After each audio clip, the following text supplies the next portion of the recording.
On the 10th of September 2001, a day before one of the most devastating events in world history, then Major Charles William Ingram had made his own history. He had won £1 million. You just won £1 million!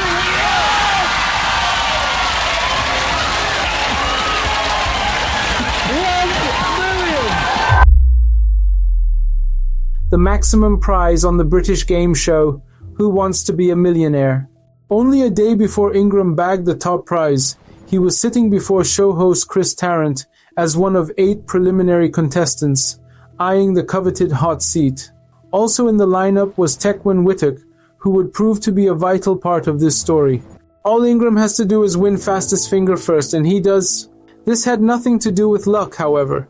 You see, Ingram had attempted fastest finger first twice before, and to prepare for this precise moment, Ingram practiced for 20 minutes a day on a homemade fastest finger first machine.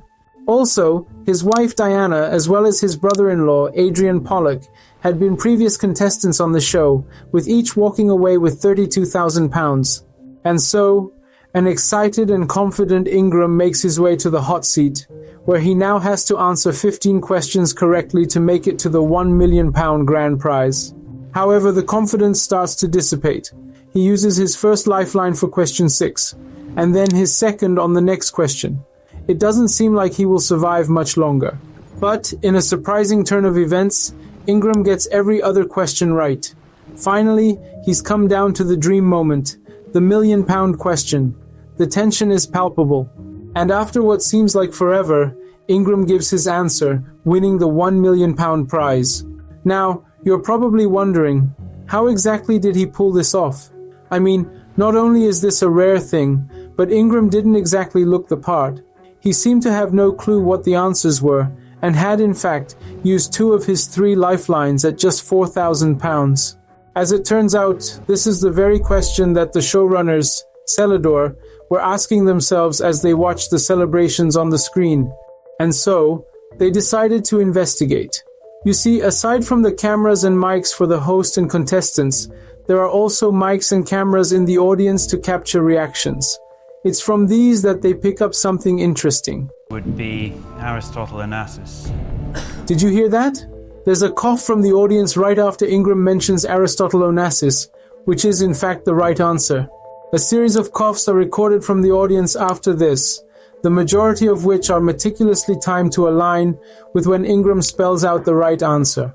Here's another instance. A1 or Craig David. From not knowing Craig David, to picking A1 when he only had 2 options, to suddenly making a U-turn to Craig David. It's clear at this point that Ingram is cheating, and he had pulled the biggest TV game show scam in history. His strategy? Simple but clever. Every time Ingram is asked a question that he doesn't know the answer to, he reads out each possible answer one by one. It could be France, I suppose. Then again, it could be Italy, so... or maybe it's the Netherlands. Right. Sometimes repeatedly. And when he arrives at the correct answer, there's a cough from the audience, after which he makes what seems like a lucky guess. In one instance, the cheating is pretty obvious. That is clearly a no that follows the cough. The strategic coughs are revealed to have come from Tequan Whittock. Remember him from the fastest finger first lineup, as well as Diana, Ingram's wife. But how did the 3 know each other? Apparently it was Diana who initiated contact with Whittock after the first day of filming. This was after Charles had exhausted 2 of his 3 lifelines and had little to no chance of making it to the end. And on day 2, Whittock came up with the strategy to help Charles win.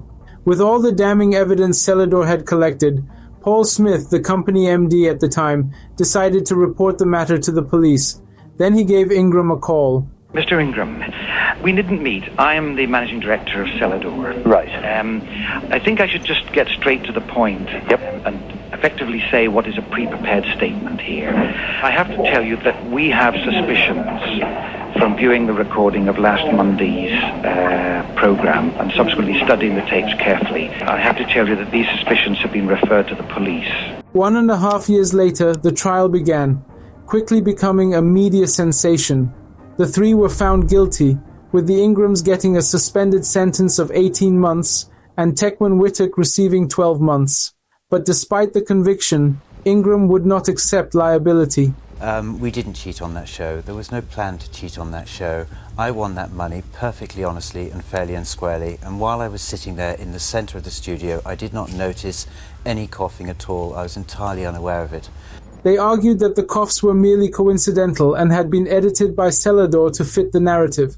Also, Wittek, who coughed 19 times, apparently suffered from a chronic cough for most of his life. Still, at the precise moments when Ingram reads out the right answers. As fate would have it, the aftermath of the sensational case was devastating. The Ingrams were met with constant harassment wherever they went. Their home was vandalized, their kids were bullied in school, and their cat was fatally attacked with an air gun. Charles had to resign from the army, which led them to bankruptcy. Wittek didn't have it easier either, and he too had to resign from lecturing. In the end, cheating their way to £1 million ultimately cost them everything. Before you leave, don't forget to check out this other video on the screen where I dive into airlines' business model and explain how they make money, but most importantly, how you can get the best deals. Thank you for joining today, and I hope to see you in the next video.